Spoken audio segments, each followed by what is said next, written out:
Tuloy-tuloy mo lang yung ginagawa mo, wag kang susuko. Pinanghihinaan ka na ba? Kasi hanggang ngayon, hindi ka pa rin napapansin ni Meta.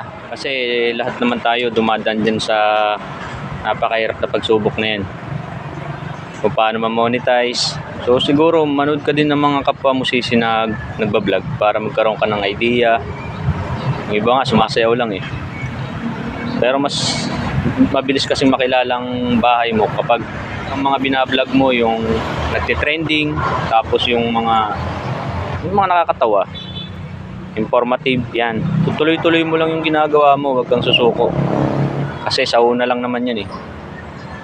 Kapag na-monetize ka naman na yan, mas may ganyo ka na gumawa ng video eh.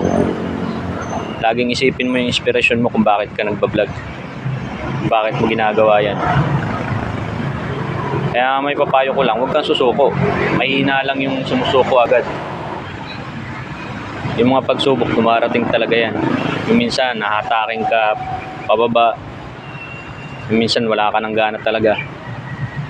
Pero kailangan mong lumaban eh. Ganoon naman sa mundo kahit saan.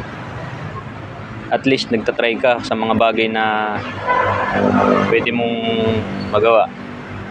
Lagi mong iisipin, walang madali sa mundong ito. Lahat naman pinaghihirapan eh. Kung may gusto kang maabot, pagsikapan mo, dumiskarte ka. Yun lang yun, idol.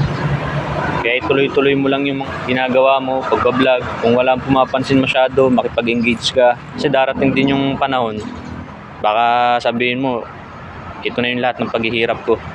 Nakita ko na yung tagumpay.